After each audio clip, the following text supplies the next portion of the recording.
Oi, gente, bom dia, tudo bem com vocês? Hoje vamos estar dando início a mais uma aula de EBD da nossa classe do Nazatim.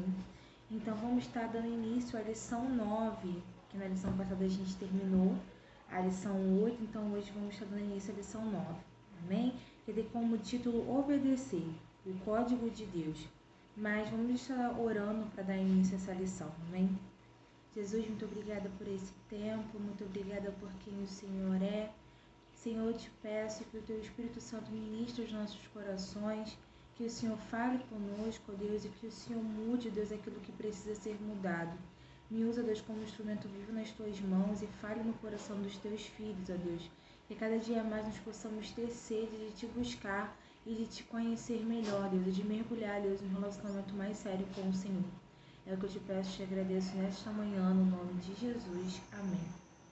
Amém. Então, gente, vamos recapitular aqui.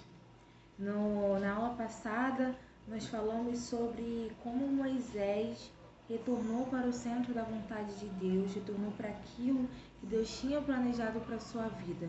Conversamos um pouco sobre algumas pragas que tiveram no Egito e como o coração de Faraó foi endurecido e depois como Deus mudou toda a história do povo, o libertando.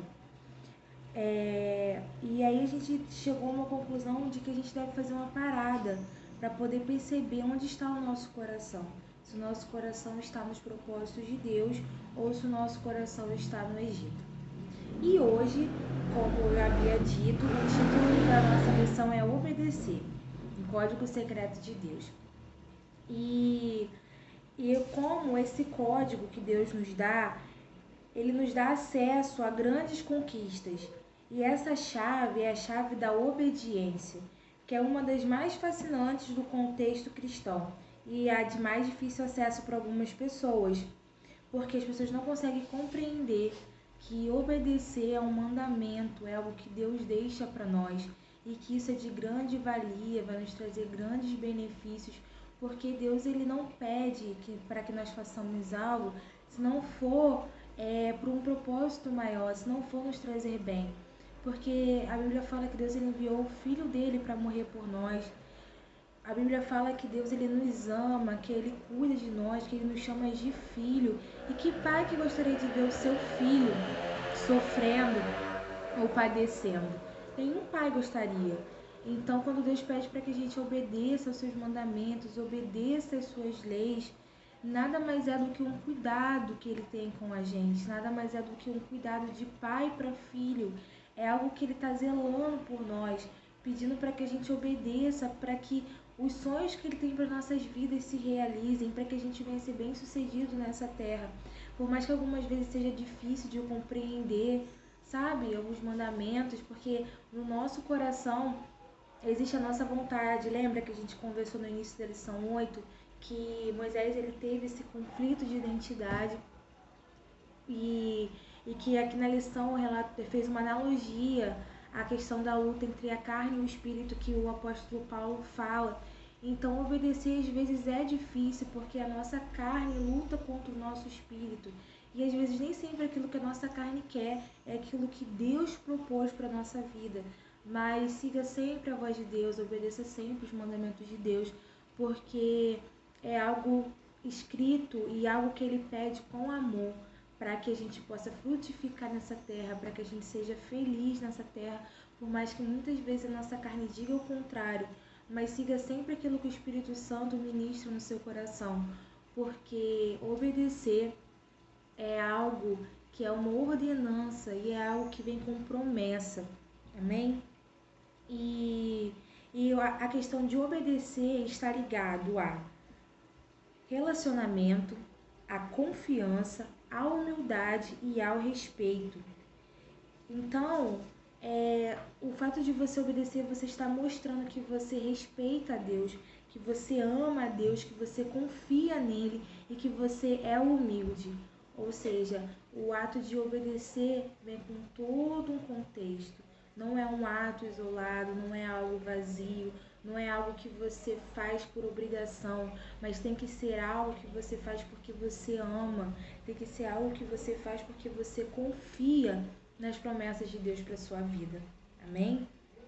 E aqui na nossa lição ela traz o exemplo de Josué, que durante 40 anos caminhando no deserto, ele teve a sua confiança em Deus e também em Moisés, que era um dos seus líderes. E ele confiava em Moisés, ele respeitava Moisés e ele obedecia o que Moisés falava, porque ele sabia que Moisés era um enviado de Deus, ele sabia que Moisés tinha um relacionamento com Deus e que estava ali para guiar o povo até a terra prometida. E vamos lá, e assim que acontece. Teve um momento na história que Moisés ele faleceu, e aí quem iria guiar o povo até a terra prometida? E nesse contexto era uma tarefa muito complicada, uma tarefa de grande porte, mas a escolha de Josué como sucessor traz muitas lições que devemos considerar. Porque lembra que eu comentei aqui agora que Josué ele respeitava Moisés, ele era um seguidor leal a Moisés, ele obedecia a Moisés, que era o seu líder. Então o povo via isso. Então não foi à toa que Josué foi escolhido para ser o sucessor de Moisés. Então Josué ele vivenciou toda a trajetória do povo de Israel, desde a escravidão do Egito até as pragas do Egito, a abertura do Mar Vermelho, e ele caminhou durante 40 anos no deserto, sempre acompanhando o líder que era Moisés. E Moisés confiava em Josué, porque além dele ser um guerreiro valente e que obedecia ao seu líder, ele estava ali, o povo via isso, ou seja, Josué ele dava um exemplo, além de um exemplo de obediência, além de um exemplo de respeito que ele tinha pelo seu líder. Então o povo via isso, o povo enxergava a diferença que Josué fazia. E os nossos talentos, eles não terão muita utilidade no reino de Deus se não formos dignos de confiança das pessoas, especialmente de nossos líderes. Ou seja, toda liderança ela é instituída por Deus. Eu quero que vocês entendam isso e que isso não significa que você tem que concordar com as coisas erradas que os seus líderes fazem. Você tem o direito sim de questionar, mas questionar com amor, nunca se posicionando com rebeldia. Entenda isso. Porque às vezes a gente vê assim, fulano de tal é líder, mas fez algo errado. Mas qual tem que ser a sua posição diante disso? Tem que ser uma posição de obediência, tem que ser uma posição de amor, de você sentar e conversar e falar, olha, não acho que isso foi legal, eu acho que a gente poderia fazer assim, sempre também com o direcionamento de Deus. Porque o que acontece muito hoje é que não existe essa obediência dos líderes, porque os liderados estão muito em posição de rebeldia. E esse não é o desejo de Deus para o nosso coração. E para as nossas vidas, na verdade. Não é o desejo de Deus para as nossas vidas. Porque nós temos que ser dignos de confiança das pessoas. As pessoas têm que olhar para nós e ver o caráter de Deus em nós, o caráter de Cristo em nós. Elas têm que olhar para nós e ver alguém digno de confiança. Lembra que Paulo ele fala que sede meus imitadores como eu sou de Cristo. Nós devemos ter essa posição, nós devemos imitar a Cristo, nós devemos ser realmente verdadeiros discípulos para que as pessoas olhem para a nossa vida e vejam Cristo através de nós. Porque cristão é isso, o significado de cristão são pequenos cristos. Então se nós somos seguidores de Cristo, nós devemos fazer a diferença para essa geração, porque senão os nossos talentos têm pouca validade no reino de Deus. Porque não adianta você saber tocar, você saber cantar, se você não tiver o seu coração firmado em Deus, se você não for obediente à voz de Deus, se você não respeitar os seus líderes, porque eles estão ali para te guiar. Da mesma forma aqui que a lição ela traz que Josué, ele seguia Moisés, ele respeitava Moisés, porque ele sabia que Moisés ele era direcionado por Deus. Nós também devemos respeitar os nossos líderes, porque nós devemos ter a confiança de que eles estão sendo guiados por Deus e que eles estão ali como um canal de bênção para as nossas vidas. Eles estão ali para nos guiar para o propósito de Deus para as nossas vidas. E que se eles errarem, porque eles também são humanos, eles também são, também estão aqui nesse mundo, também enfrentam essas lutas de carne e espírito, Você não deve se posicionar de maneira alguma como rebelde. Você tem que se posicionar com amor, de sentar, conversar, tentar entender o que está acontecendo. Nunca se posicionar com rebeldia, porque a gente também deve lembrar que os nossos líderes, eles são humanos, sabe? Eles estão ali buscando a Deus, estão buscando o direcionamento do Pai, mas eles também são humanos e eles também enfrentam essa luta entre carne e espírito. Então, vamos lá. O exemplo de Moisés, seu líder, buscava desenvolver intimidade com Deus. Josué foi um discípulo de Moisés, esteve ao lado dele pacientemente e servindo e aprendendo enquanto servia. A fidelidade nas pequenas coisas nos possibilita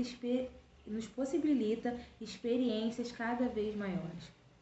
Ou seja, é aquilo, né? Seja fiel num pouco, que no muito você também será, e Deus vai te honrar.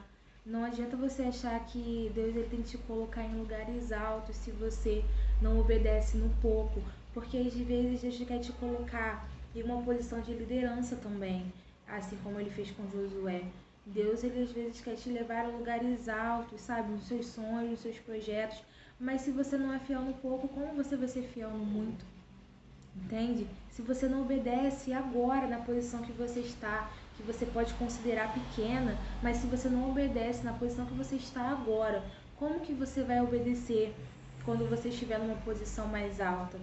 Então, Deus ele quer que nós sejamos fiéis no pouco, para que a gente também seja fiel no muito quando ele nos colocar lá. Então, a fidelidade ela nos possibilita que a gente viva algo maior. Josué, ele obedecia, ele respeitava Moisés, e quando Moisés ele veio a falecer, Josué também foi honrado. Josué foi líder daquele povo, porque ele dava o exemplo, ele dava um bom testemunho. E para finalizar, eu queria deixar com vocês a parábola dos 3 empregados, a parte que fala do juízo final, que se encontra em Mateus 25, a partir do versículo 31, que diz: Jesus terminou dizendo: quando o Filho do Homem vier como rei, com todos os anjos, ele se sentará no seu trono real. Todos os povos da terra se reunirão diante dele, e ele separará as pessoas uma das outras, assim como o pastor separa a ovelha das cabras. Ele porá os bons à sua direita e os outros à esquerda. Então o rei dirá aos que estiverem à sua direita: venham, vocês que são abençoados pelo meu Pai. Venham e recebam o reino que o meu Pai separou para vocês desde a criação do mundo. Pois eu estava com fome e vocês me deram comida.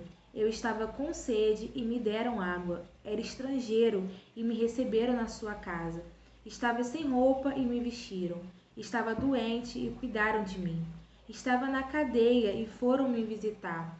Então os bons perguntarão: Senhor, quando foi que o vimos com fome e lhe demos comida, ou com sede e lhe demos água? Quando foi que vimos o Senhor como estrangeiro e o recebemos na nossa casa, ou sem roupa e o vestimos? Quando foi que vimos o Senhor doente ou na cadeia e fomos visitá-lo? Aí o rei responderá: eu afirmo a vocês que isto é verdade. Quando vocês fizeram isso aos mais humildes dos meus irmãos, foi a mim que o fizeram. Então, o que acontece, gente, aqui nesse versículo, né? Quando você é fiel no pouco, quando você é fiel aqui na terra, quando você obedece à voz de Deus e faz aquilo que Ele diz, você vai ser honrado, você vai ser posto à direita de Deus no grande dia. Deus vai falar: entre no gozo do meu reino. E nesse momento eu acho que essa é a maior honra que nós poderíamos ter. Então tenha sempre isso em mente: quando você é fiel aqui, quando você obedece aqui na terra, quando você obedece seus líderes, Deus ele te leva a lugares altos, porque Ele sabe que você foi fiel no pouco, então no muito você também vai ser. E naquele grande dia, quando a gente for fiel aqui na terra, quando a gente passar por tudo isso que a gente deve passar, quando a gente ouvir os mandamentos de Deus e obedecer, quando a gente fizer bem ao nosso próximo, lembre sempre que você não está fazendo nada por você mesmo, mas você está fazendo para Deus, como diz aqui nesse versículo. E quando o grande dia chegar, Ele vai nos colocar à sua direita.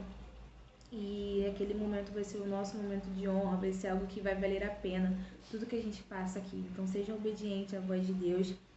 E na próxima lição, nossa próxima aula, nós vamos dar continuidade à lição 9 e vamos falar sobre o chamado para a conquista. Nós vamos estar dando continuidade à história de Josué e como a sua obediência e a sua honra fez com que Deus o levasse a lugares altos. Tá bom, gente? Um bom domingo para vocês. Deus abençoe.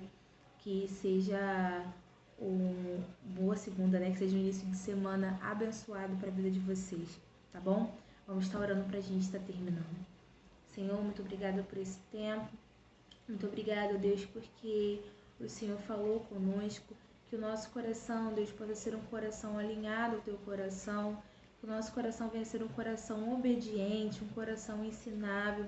Que nós possamos, Senhor, a cada dia mais sermos moldados, ó Deus, para estar de acordo com a tua vontade, com o teu querer para as nossas vidas. Muito obrigada por esse momento. Continue ministrando, Deus, essa palavra no nosso coração. E que nós possamos fazer a diferença, Deus, nessa geração, Pai. Obedecendo a Ti, sendo fiel, Deus, àqueles, ó Pai, na qual o Senhor colocou nessa terra para nos liderar e para nos guiar, Deus. Também te pedimos, ó Pai, que o Senhor dê força, Deus, aos nossos líderes, que o Senhor dê a eles sabedoria, para que eles possam nos conduzir, Deus, de acordo com a Tua vontade. Muito obrigada, Jesus, por tudo que nós pedimos e te agradecemos em Teu nome. Amém. Amém, gente. Até semana que vem, tá bom? Continue conosco e esteja conosco também no sábado, às 19 horas, na nossa reunião pelo Google Meet, para a gente estar debatendo um pouco mais sobre o que foi conversado aqui nessa manhã. Amém? Deus abençoe a todos.